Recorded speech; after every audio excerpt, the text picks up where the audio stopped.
Akkam jirtu kabajamtoota fi daawwattoota hordoftoota Oromiyaa Freedom Media nageenya keenya kabajaa bakkuma jirtanitti isinaa ga'u jedha sagantaa qophii addaa keenya irratti keessummaa kabajaa tokko qabna. Keessummaan keenya Ibrahim Ahmad Oromiyaa Kaabatirraa yeroo ammaa godina addaa jedhamee Walloon kan moggaafame kan diinni nurraa kute jechuudha. Achirraa qabannee dhiyaannee jirra. Ibrahim baga yaamicha Oromiyaa Freedom Media si taasise kabajee gara Skype'tiin dhiyaatte siin jenna. Akkam oolte? Bare dalaga isinis ga warri Oromo Freedom Media da dilatoma ummata keenya bakka jiranitti hordoftanii faana deemtanii rakkoon isaanii rakkoo keenya jettanii gurra ummata Oromoo bal'aa gahuudhaaf meediyaa keessatti jala deemtanii hordoftanii badheessuu baay'ee galatoomaa maqaa ummata Wallootii fi maqaa ummata keenyatti ulfaadhaan jedha. Galatoomii Ibrahim ati eessatti dhalattee guddatte? Ani Walloodha keessaa immoo aanaa Jiillee Umuugaadha magaalaa Sanbatee ganda baadiyyaadha Allaala jedhama. Amma eessa jiraatta? Biyya Arabaa Saudi Arabiyaan jiraadha Riyaadii. Galatoom Ibrahimii mee haala uummanni keenya ka Walloo keessa jiru takka takkaan qabxii takka takkaan kaafnee ilaaluu barbaannaa. Mee maaltu jira qabatamaa namoo wanni Walloo keessa jiru wanni dhagamaa jiru waan baay'ee namatti dhagamu maaltu jira mee Walloorraa maaltu deemaa jira amma? Wallahi Walloon duraanuu qabdii kaafnee achi jirra yeroo namni Amaaraan uffaamu kun iddoo biraatti rakkatu warroonni illitooti warri Amaaraa morni Amaara keessaa ba'e yookaan ammoo liyyuu isaanii yookaan faannuu isaanii yookaan ammoo warra isaanuma keessaa leelliftoota Amaaraa ofiin ja'an ummatoonni suni waan tokko rakkinni namoota Amaarifa dubbatu kana Oromiyaa keessatti rakkoon isaanirra yoo geessetti kan amanan taate ummata keenya kana liqaa galchuudhaaf daddafanii dhufan bandaraatiin isaanillee waan akkasiisanii yeroo hedduu shawaa faannuun akkas goona waan jedhan yeroo hedduu dhaadannoo dhageessisanii ummanni Oromoolee sooshaal miidiyaa irratti illee waan san hordofee argee ture wama san waan ja'an san galmaan gahuudhaaf sanbata akka kan darbisan guyyaa sanbata guddaa fi guyyaa wiixataa darbe lula jabaatuun biyya keenya keessatti geggeeffame ummata keenya warra Walloodha nama 17 yoo lubbuun ba'u nama 35 madaa'ee madoon sun amma gara 40 deemee jira namni immoo guyyaa san wareegamirra ammas madoon jala deemaa immoo wareegamaa jiranii manatti du'aa jiranii yaala dhabanii garuu haalli waraanni sun itti dhufe haalli waraanni sun itti geggeeffame yoo kan ilaallu ta'e waan baay'ee nama gaddisiisu warroonni bulchitoonni naannoo keenya sanii aanaa Jiillee dhufuugaa waraana san quba qaban garuu garaan waraanni sun seeneen olirraan mahal meedaarraan osoo gara keenyanis gara hedduma tariminuu ta'u kamisillee hin dhufne gara Shawaarobitillee hin dhufne silaa karaa waraanni dhufe hedduu kanatti naga buusuu danda'u hedduu kanaan dhufa ture karaa baramaa ta'e hin dhufne waraanni suni karaan waraanni sun nutti dhufe irra naan Amaara keessaan maanyaa karaa jaamuun fidaniiti Amaara san fidaniituma daangaa ummata Oromootii fi Amaara jidduutti ka'aniituma warroota qotee bulaanis walitti makanii warroota lafa san beeku faannuu isaaniitii fi liyyuu isaanii kanaan waliin bakka sanitti ummata keenya irratti buusanii waan silaa barbaadan liqaa galchuun waan malu hunda akka isaaniif godhan achirratti waraana san buusanii waraana san ammoo ofumaa isaaniitti ummata keenya irratti labsanii ummanni keenya yeroo akka dhume arge ofirraa qolatu eegale yeroo ummanni keenya ofirraa qolatu eegale yeroo sanitti hatattamatti federaalatti bilbilanii federaalli hedduu sanitti dhufee magaalaa Baxxee lafa jaamtuun dhufee malkaa bidirsaa laga bidirsaa kana armaan tana waraanni ol dhufee magaalaa Baxxee tana keessan federaalli dhufee ijoollee Oromoodha malkaa Eltokkeedha kan jedhamtu osoo hin gahin bakka kanatti ijoollee Oromootti dhufanii dhadhaabbadhaa harka kennaa jedhaniin nuyi federaala harka kennaa yeroo jedhaniin ijoolleen namni qawwee nurraa fudhatan waan jiru sodaa qabuun mucaan tokko dura fiige isaan kaanillee ni dhaabbatanii mucaa fiige san akkasuma rasaasan dhaanii federaalumti mucaa sana ajjeese gara galanii federaalli kun uummanni Oromoo gaa eega isin dhuftanii naga dhaabna jettanii harmatti deebine isaan dhaqaanurraa deebisaa jedhanii ol fuula galanii federaalli kun jara san deebisuudhaan naan jarri UIDhaan baannuudhaan amaara akkuma jiruutti federaala sanitti meeshaa dhukaasa baran federaalli makiinaa san deebiin dhufanii federaalli baqataniiti ummata keenya nama sila ajjiisanitti gad deebi'an abboogaa ummata kana nuyi ummanni kun nama dhaga'u seenee dabarre reeffa keessan kana kenna yoo waan yaalamu ta'es isinii yaallaa yoo waan du'u ta'es booddee dhuftanii fudhattanii jedhanii federaalli mucaa ajjeese makiinatti fe'atee baqatee deeme lubbuu keessan ofirraa baraaraa jedhanii ummata sanii akkasitti ummanni suni nama isaan dadhabanii deeman san dura dhaabbatanii dandeettii rabbiitiin wajjin rabbi isaan gargaaree bakka jiran sanirraa buqqisanii liyyuwaayilii saniis hanga taate lakkoofsa isaanii amma danda'ellee amma danda'u lubbuu isaanii liyyuwaayilii sanillee faalluu sanillee lubbuu isaa ofirraa gaati maal namticha ulaa keetitti dhufe ofirraa ajjeesu waan dirqama ta'eef tarkaanfii irratti godhatanii waraana isaan achirratti dhaabantan hundaa'u ofirraa qolatanii gara ganda amaaratti ol baasanii sabboota kaa isaan baqatanii yaa'anii inni du'atanii dafe baqatanii gara galanii immoo komishinimti magaalaa Sanbateedhaa bulchaan Sanbateedhaa ammallee aangoorraa ari'ame shanetu dhufee waan kana akkas dalagee shaneen kuni shanee jechuun yoo ta'e nama aangoo barbaadu fakkiitti yoo ta'e immoo nama biyya kana bulchuu deemu osoo isaan waajjira kee jiranu osoo isaan warroonni nama bulchaa jiru magaalaa kee jiru shaneen baadiyyaa deemee nama lolu maali waan kana mootummaanu tilmaamee ilaaluu qaba dubbiin kun akkasuma ta'e jechuudha shaneen aangoof kan lolu yoo ta'e malee nama lafa uummata Oromoo kanarraa yookaan daangaa kanarraa nama loluu miti shaneen jira osoo waan lolu ta'e warruma waajjira keessaa bulchiisota kana durataa itti aanaa barreessaa maal jedhanii isaan waajjira kee wal ka'an kana osoo shanee ta'e isaan warra tarkaanfii fudhatan ture garuu kun dubbii dharaati waan ummata keenya karaa malee ummata keenya maqaa ittiin balleessanii ummanni keenya qe'ee ofirratti lafa ofirratti ofirraa fudhachaa jira hangas ofirraa qolate garuu miidhaa ummata keenyarra ga'eerratti yookaan deebiin ummanni keenya har'a yaala qabeeti manatti warri madaasan hundi isaanii manatti abbaan manuu yaallataa jira isa kaan dhadhaa dhibee jedhanii dhadhaa ibiddaan gubanii dhibee buusamee jiranii isaan kaan ammoo namoonni maallaqa qaban gara Affaar keessatti dabarsanii karaa intaanii karaa seeraan alaatti gara Finfinneedhaa gara Adaamaa geeffataa jiran shawarumii keessan Amaara keessan dabarsanii fannoo ofii geeffatuun baay'ee ulfaataadha duraanis magaalaa Shawarumitti warra matu hakimaa deeman silaa waan ta'an walumaan agarree akkaataa obboleeyyan keenya dhimman haala gaddisiisaa saniini kanaafuu isaan keessatti dabarsanii hakima geessuun baay'ee ulfaataadha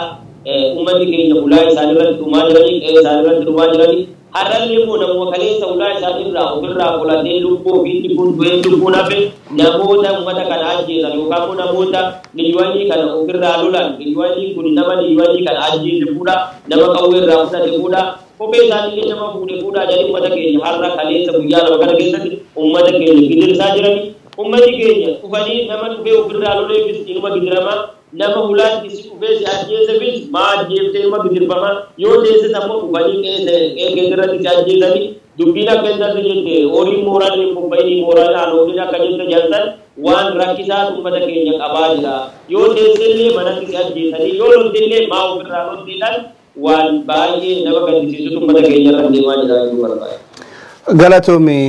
Ibrahim waa hedduu bal'inaan kaafte mee sirri walloo akkanatti keessa waraanni akkanatti irratti banamee keessa jira. Duulli qindaawaan mootummaan naannoo Oromiyaa mootummaa naannoo Amaaraatiin waliigalee banaa jiru kun hoo dhiibbaan inni geessaa jiru maal fakkaata gamasiin? Wallahi ummanni keenya silatti maa rakkoon ummata keenyaa jabaan Amaarri yeroo iddoo kaan rakkate rakkoo achi nurratti baha waan beekamuu qabu jechuudha. Yeroo hunda waan bakka biraati isaan irratti dhufanii nurratti guuttatan jechuudha. Aarii isaanii nurratti bahan. Kuni wanni achitti isaan Oromiyaa keessatti yookaan waliigaltee Amaaraa wajjin godha jaansuni baay'ee ummata keenyallee miidhaa jira. Ummanni keenya qe'ee isaan irratti miidhamaa jiranii. Ummanni kuni waliigaltee Amaaraa waliin godhanii ummata Oromoo irratti kutaa fedhee waa ta'u ummata Oromoo irratti duula geggeessurra rakkoo ummata keenyaa kana maali rakkinni ummata kanaa akkamitti furama rakkoo ummata kanaa furmaanni maali jedhanii osoo rakkoo ummata keenyatti furmaata laalan san caalaa immoo uummanni keenya waan irra caalaa rakkoo dubbata keenya kan hangaarrallee dubbataa jiru kan ammallee dubbataa jiru kan ammallee immoo uummata Oromoodhaa biyya keessa biyya alaa jiran warroota aangoo qaban ta'es warroota immoo namoota daldaltootas ta'es warroota abbaa qabeenya hundumaa nama Oromoo ta'ee Oromummaan isaa dhiigni isaa itti dhagahamu lammummaan isaa itti dhagahamu uummata keenya kanaaf ummata yeroo hunda yaala dhabaadhaaf mana yaala irratti dhumaa jiru kana yeroo ummata hunda yaalaaf rakkatee ambulaasii mana yaalaa osoodhaa kan karatti dhumaa jiran kana ummanni Oromoo bal'aan ummata keenya kan bira dhaabbatanii mana yaalaa tokko dhiisii kudha tokko ijaaruu danda'u ummanni Oromooti ummanni Oromoo ummata bal'aa ummanni Oromoo ummata arjaa ummata waa hundaa'u rakkoo ofiitii miti rakkoo namaati kun saba kaanuu bira dhaabbatee rakkoo irraa furu ummata keenya kana rakkina ummata keenyaa amma jabaa kana akka ummata keenya bira dhaabbatan yaala akka argatan akka godhan warroota immoo Adaamaa deemanii Finfinnee deemanii sireen kenni deebi'aa jigaan warri doktoroota ta'anis gargaaranii ummata kana akka yaalii isaaniif kennan waamicha akka Oromummaatti isaaniif goonaa ammallee kanafanis akka nu bira dhaabbatan warroota haakima dhabanii rakkataa jiran mana manatti rakkataa jiran kana qabeenya dhabanii rakkataa jiranii namni waan deemeetti yaallatu qabu inni kun qotee bulaadhaa horsiisee bulaadhaa waan qonnu hin jirtu bonarra baanii addunnallee bonarra baatee addunnaan gurguramtee ati yaalatatteetti yaalamtu hin jirtu maallanni lafa jiru yookaan immoo lafaa fudhanii namni namaa kennee deemanii ittiin yaalaman hin jiru kanaaf uummatuma Oromoo biyya Arabaa kana kee jirruttuun ittiin rakkanne ummanni Oromoo bal'aan bakka jiru hundaa'u silaa nu bira dhaabbataa jira yoo ummanni Oromoo nu dagatee hin beeku nu duuballee deebi'ee hin beeku ammallee ummatuma Oromootu ummata keenya bira dhaabbataa jira ummatuma Oromootu ummata keenya hanga danda'ame yaalii argachiisaa jira kanaafu waan kana osoo itti yaadame ummata keenya kana waan atattamaa waan rakkisaa kana lubbuu isaanii baraaranii hanja. Galatoomii gaafii as gaafachuu barbaadu ati keessa deemtee deebiftee hawaasa egaa kanatti kaaftee tumsi dhaabbilee siyaasaa Oromoo hoo maal fakkaata dhimma Walloo kan akkamitti ilaalaa jiran ibsa jannoo qofaan immoo keessattuu yeroo TDF naannoo kaaba Walloo Oromiyaa seentee turte sanitti woboonillee naannoo san ture egaa woboon achi egaa TDF duubatti deebitee booda hawaasa keenyarra dararaa hedduutu ga'e sanii wal qabatee maal fakkaata tumsi amma dhaabbileen siyaasaa agartee karaa nagaatiin qabsaanillee ta'ee karaa dirree waraanatiin jalmarruu fa'aan gaggeeffamanis ta'ee akkamitti tumsaa jiru uummata keenya maal godhuus qaban yoo kanaan durallee tumsine maal godhuu qaban ibsi jannoo qofti waan babbaafamaa jiru hin jira dhaabbilee siyaasaa hundulqixxa baasaan jiru dhukkubbiin Walloo kuni Oromoo hundatti dhaaba siyaasaa Oromoo kana hundatti dhagamaa jira keessattuu mootummaan bilchiginnaa sirriidha rakkoo kana isitu hawaasa irraan gahee jira guyyaa tokko uummata keenya ka Walloo kana sagalee ol qabanii hin dubbatanii aga gartee dirree warra kubbaa taphatuu fi miiliyoonan kennan hawaasa keenya ka Walloo beela'uu baatellee wanti irraa isaan gahe hin jiru dhaabbileen kanaan booda Oromoo bulchina jedhanii deemaa jiran kuuwwan akkamitti ilaalaa jiran dhimma Walloo kana dhugaa akkuma Walloo gartee uummanni nafxanyaa qabdii qabsiifatee bira taa'u kana jiran moo isaan illee Walloo kanaaf akkuma Oromoolee naannoo biraa yaadaa jiran mee kana hoo maal jetta Ibrahim ati akkamitti ilaalta? Kana haalli uummanni warroonni siyaasaa Oromoodhaa uummata Oromoo geggeessan yookaan ammoo borullee har'allee geggeessuudha kan uummata Oromoo borullee geggeessuuf abdii qaban waan uummata Walloodhaa kana hundi isaanii seenanii dubbatu hin sodaatan. Warroonni aangoo qabatillee ta'e warri immoo boruu aangoo qabatullee abdii qabullee ta'e uummata Walloo waa'ee uummata Walloo kana dubbatuudhaaf uummata Amaaraa warroota bulchitoota Amaaraa Amaaraa illee warri jaan kun nutti rifatanii yookaan immoo nutti jibbanii yookaan immoo ilaalcha addaa nuuf kennanii yookaan immoo siyaasni geggeessaa jiru kun nu duraa gufata waan jedhaniif hundi warri siyaasaa Oromoodhaa geggeessan namni ija dhiibee waa'ee Oromoo Walloodhaa kana dubbatu hedduun jiru. Warroonni Amaaraa yoo wanti tokko Oromiyaa keessatti waan dalagamu ta'e xiqqaan isaanillee guddaan isaanillee wanni paartiin isaanii beekamtii qabullee warri beekamtii hin qabnellee warri diriijitti nama kudhaniinuu wal ijaaran hanga danda'anitti ijannoo baasaniitis ammoo gabbahanii dubbataniitis ammoo yaa waan barbaadan san hundaa'u barlaamarrallee ta'anii warri barlaamaa jiru hiree argatee achi keessaa dubbata warri hireen argataniis ammoo humna qabanii gabbahanii uummata ofiitiif sodaa tokko malee dubbatan warroonni Oromoodhaa kana gochuu dadhaban hedduun warroonni paartii siyaasaa Oromoodhaa waa'ee uummata walloo kana gabbahanii dubbatu hin sodaatanii irraa rakkatanii wanni kun hin laallatu naannoo Amaaraa jala jira wanni kun naannoo Amaaraa hayyama naannoo Amaaraa sadii barbaadan yeroo hoggaa lama hakkaarrallee kan darbe gargaarsa uummannoonni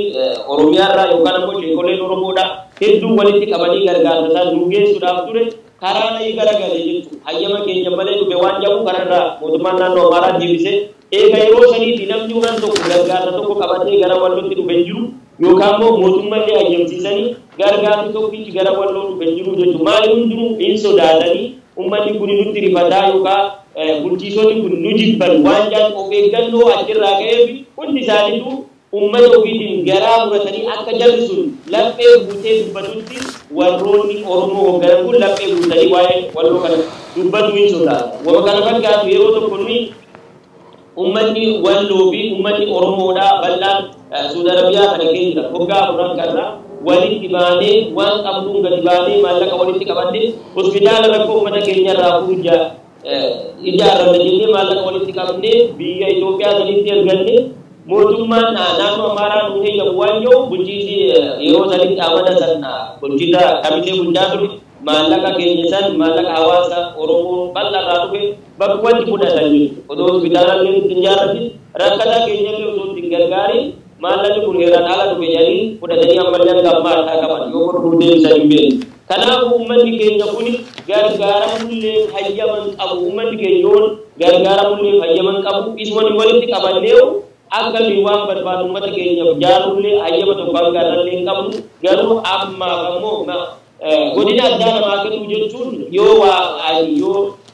nyaata tokko biddeena tokko si dhiyeesse wanti ittiin tuqatu qabaachuu qabda. Godina addaa waa gogaa nuu kennan lafarra manni haakimaan jiru lafarra industiriin tokko jiru namoonni kudhan wanni kee dalagan itti qaxaramanii biyya san gubbaa jiru manni of danda'a manni bultiidhaa tokko manni siree guyyaa tokko keessa bultu keessummaan biyya alaa dhufee manni sireedhaa mataa of danda'e tokko Oromiyaa addaa kana keessa jiru zoonii addaa kun waan tokkicha waan ittiin of danda'e walgahii geggeeffatu tokko qabu muka jalatti walgahii isaanii geggeeffatanii akkanumaan kun amma waan akka hooshaa takka takka qorqorroo jaarrachaa jiran malee waan mataa of danda'e sila godina addaa jaamee waan ittiin beekamu tokko waan lafarraa godinni sun qabu maqaadhaaf lafa jira yoo ta'e afaan Oromoo baratu qofa wanni godinni sun waa argate kanaaf godina san akka godinaatti godinni sun rakkoo jabaa keessa jira rakkoo kana keessa bahuudhaaf warroonni lapheedhaan kutatanii saba isaaniitiif dalagan sodaa takku malee maal natti nyaanjaa godina kanaa tunatti rifataa yookaan warroota Amaaraa keessaa bahan kana warroota siyaasa Amaaraa gaggeessan kana isaan tunatti rifataa isaan tunatti dhibbaa osoo hin jenne namni dhugaa uummata ofiitiif uummata kiyya qofaan gammachiisuu barbaada namni garaa muratee saba bal'aa kana keessa gaggeessaa jiran borullee saba bal'aa kana gaggeessuudhaaf abdii ofitti qaban uummata kana bira dhaabbatanii sodaa kana dhiisanii rakkoo uummata kanaa osoo furanii baay'ee gaariidha. Galatoom Ibrahim daawwattoota keenyaa sagantaan keenya qophii addaa ammallee akkuma itti fufetti jira. Ibrahim mee caasaan mootummaa silaa mootummaa naannoo Amaaraatiin hoogganamaa godina addaa kennamuufi malee caasaan mootummaa hoo hawaasa ofii akkamii gargaaraa jiran moo duuluma Amaarri irratti oofaa jiru kana agartee mirkaneessanii wajjin itti duulaa jiran moo wanni hawaasa ofii qusataa jiran jira gamasiin maaltu jira? Isaan warroonni bulchitoonni naannoo keenya rakkoon jabaanu bulchitoota naannoo keenya warroonni naannoo keenya bulchaa jiran kamiseerraa ka'ee hanga godina olii ka'ee hanga gaddakaatti hanga gajjallatti warri uummata keenya kana bulchaa jiru nama ummanni barbaadu nama ummanni jaalatu nama ummata biratti dhagahama qabu nama yoo angoo tanarrallee bahe saba kanaaf dalagu rakkina ummata kanaatiif furmaata nama barbaadu tokko gara angootti hin fidan yoo angootti dhufellee angoorraa guyyaa tokkotti kaasu namoonni anu ummata keenya kana geggeessaa jiru nama isaaniif ergamuudhaaf yoo isa waaman garaman deemaa kottu yoo jaan maal haa godhu waan isaan ergan qofa ergaa qofa raawwatuudhaaf nama naannoo san ta'etu ummata keenya geggeessaa jira jedhu kanaaf ummanni keenya har'allee burulee wanni irra deddeebinee gaafannu mootummaa kanallee gaafannu naga biyya keenya yoo barbaadan naga walloodhaa yoo barbaadan ummanni walloodhaa akka ummata kaanitti nagaa bubbee haa galu yoo barbaadan jalqaba tokkoffaa nama ummanni sun barbaadin ummanni sun hoogganamuu qaba ammallee amma kaabineen biyya keenya nama 5 deeggardaa ari'an maal shanan sun wanni argamaniif lola kanarratti namoota sanniitoo saadhaan gaara amaaraa keessan fuudhee ummanni oromoo kun akkamitti ummata sana achitti argee waraana nu fuudhe kana oromoon kun loluu dandee waan jaan gaafii isaaniif dhiyeessan jechuudha. Dhoksaadhaan fuunee bakka kana buufne warroota godina bulchan malee na akka liyyuu haylii fi ammoo faatuun kun arma jiru ummanni kun hin beeku maaliif walitti bu'uu danda'anii akkamitti ummanni kun ammoo waan kana hunda yeroo gabaabaa keessatti waraana gara kan as qubachiifne ummanni kun ofirraa kaasuu danda'e harka keessaa qabdan waan jiru isaaniifuu ofii walitti kaan jechuudha. Isaan gama tokkoon warri ummata kana fixe shaleedanii ummata keenya maqaan barbaade isaanirra kaanii jechuudha. Jarri immoo hin sobdanii isinuu ummata kana wajjin jirtan waan jiru aangorraa kaasanii jechuudha. Silaa isaan aangoo argatuuf jecha ummata ofii maqaan taane ummata keenyatti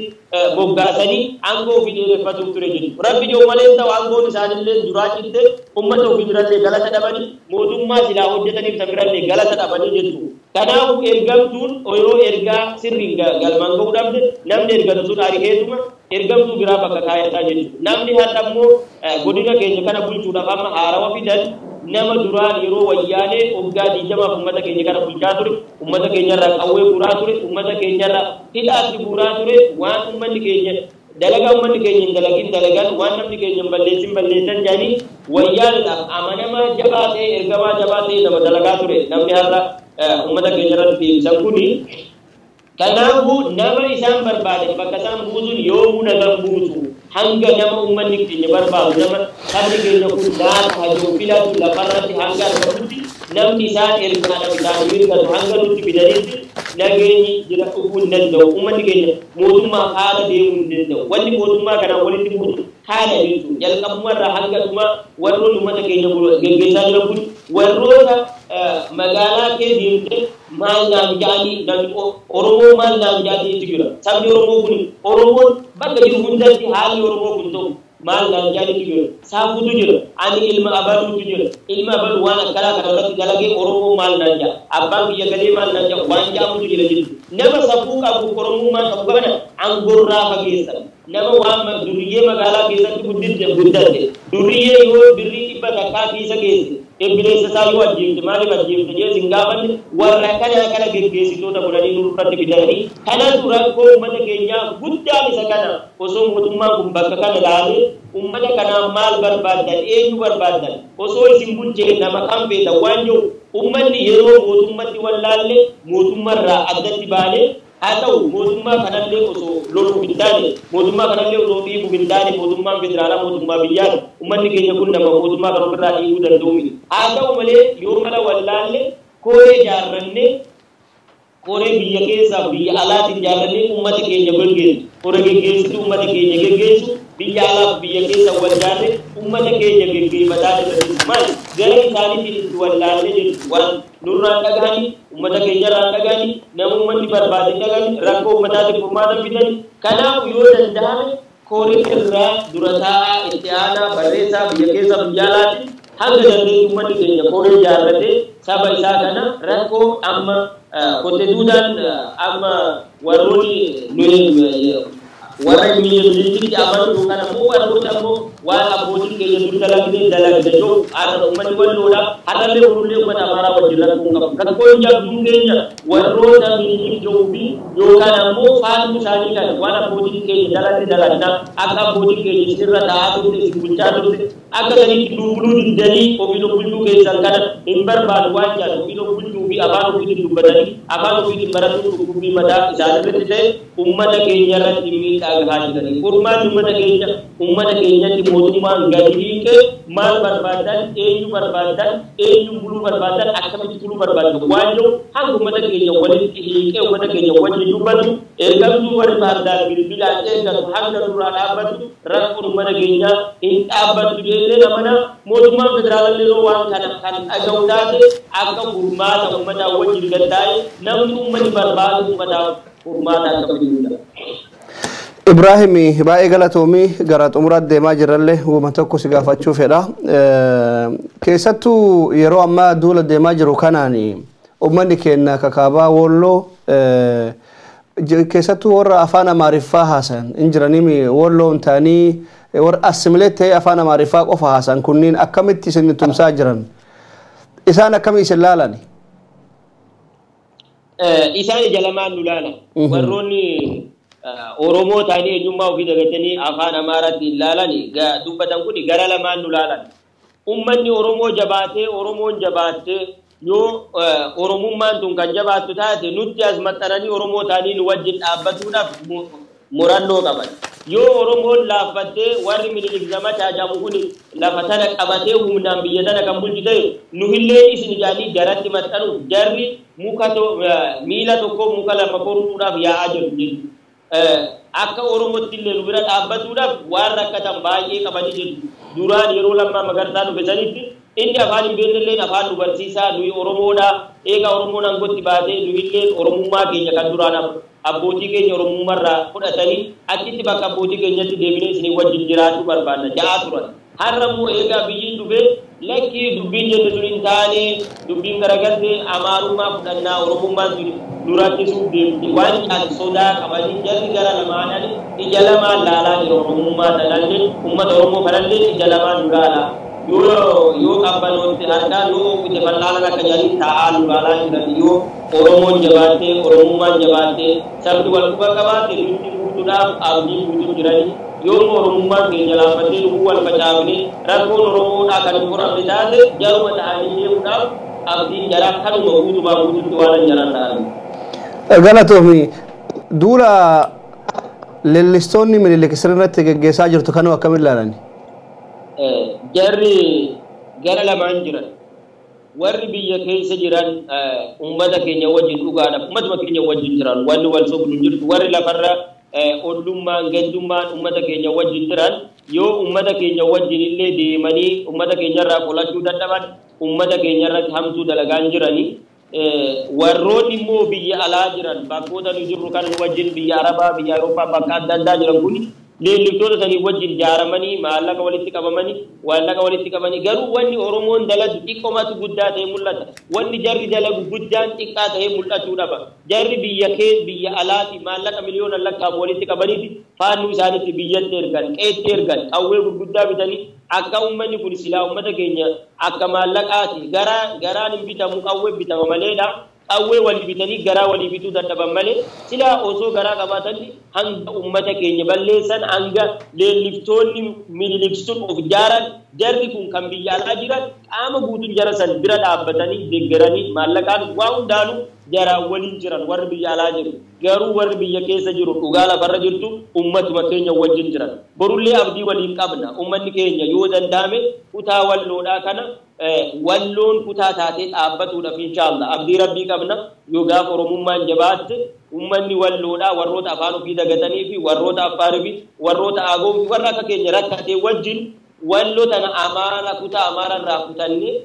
akka kutaa wallotti wal bulchinee waliin bullee wal dandeenye rakkoo teenya ofumaa furannee Bahardaar deemnee torbaan bullee galurra asumatti kamise maafi dasetti rakkoon keenya akka xumuramu godhanna jennee abdii guddaa qabna sanillee dalagaa jirra garuu haalli ummanni afaan ofii dagate haala kanarra jiran jedheen kana akkanaan argelleedha abdiin isaanillee kanu. Galatoomii Ibraahimi dhiyaattee yaada bal'aa kana nuu kennuu keetii fi nuyi gaafii sirraa qabnu xumurree jirra yoo yaadni dabalata hafe jettu jiraate carraa dhumaa sii kennina wanni gara hawaasatti illee ati dabarsitu jiraate. Ani akka ummata walloo bakka bu'ee koree ummata walloo keessaniif anilleenis nama tokko yookaan immoo warra yaada ummata walloodhaa ummata keenya sagalee isaanii akka dhageessisu rakkoo ummata walloodhaa miidiyaa hundaa wajjin dhiyaatee akkaan rakkoo ummata keenya illee ibsu bakka kana ummanni keenya dhabuufatee jira ummanni walloo dhabuufatee jira waan bakka kana jiru ummanni kaanillee haa hubatanii ummata kiyya bakka na buufate ummata bakka na buufate san bakka bu'ee har'a wanni nan dubbatu barbaadu rakkoo saba sanii guddaa maali ummanni Oromoo biyya keessa biyya alaa maallaqa yeroo takkaaf yeroo lamaaf uummata keenya kana gargaarurra hospitaala uummata keenya rakkoo isaa furu yoo dandahame uummanni Oromoo biyya keessa biyya alaa kan jiran hundinuu warri mootummaa keessa jiru warri mootummaa keessa hin jirre warroonni immoo qabeenya qabanis kan hin qabnes namni qabeenya hin qabne yaadaan nu deeggaru du'aaidhaan nu deeggaru namni qabeenya qabu birri 10 yoo ta'e itti dabalatee wanni kun jaarmaan gargaarsaa dhaabbatee wanni koree waan kana jaaru dhaabbatee uummata keenya maddi yaalaa akka jaaramu waamicha dhiyeessaa uummanni Oromoodhaa hundi bakka jirtanii warroonni dhageessan waan kana irratti hirmaadhaa waan dandeessan hundaan Oromoon hospitaala tokko walloo nuu jaaraa waan jiruun waamicha uummata Oromoo maqaa wallootiin uummata Oromoo bal'aa hundaa biyya keessa biyya alaa jiran isaaniif dhiyeessuu barbaada warra aangoo qaban hin qabne eenyu osoo hin taane nama Oromummaa ofii dhiiga ofii saba ofiitiif xiqqoo takka hadoodii qabu saba ofiitiif quuqama qabu bakka jirtan mara biyya keessa biyya alaatiin ummata keenya bira dhaabbadha hospitaala tokko nu jaaraan jaa waamicha ummata Oromoo maraaf godha akka ummata wallootti bakka bu'e. Ibrahim hedduu galatoomii siin jenna maqaa daawwattoota Oromiyaa Freedom Mediaatiin qophii keenya addaa guyyaarraa ka Ibrahim waliin taasifne kanumaan xumurraa. Ibrahim yeroo birallee bal'inaan dhiyaannee sagalee keenya ka ummata walloo ta'uu nu itti fufnaa nutis akka gartee miidiyaa keenyatti deeggarsa kamuu waan nurraa barbaadan dhaamsa dabarfachuu barbaadan yeroo hundaa isinii bana nama nuu kennitanii kan wajji hojjechuu danda'u ka odeeffannoo achirraa nuu dabarsuu danda'u yoo nu gootan nu gartee sagalee keessan ta'uu fi sagalee isinii ta'uu fi gama hundaaniyyuu qophiidha har'aaf sagantaa kennaa kanumaan xumurraa gaan nu ture Ibrahim. Galatoomaa horaa bula. kabajamtoota daawwattoota fi hordoftoota Oromiyaa Freedom Media sagantaa qophii addaa kennaa kanumaan xumurraa haga sagantaa itti aanu walitti deebinutti nagaan nu tura isiniin jenna.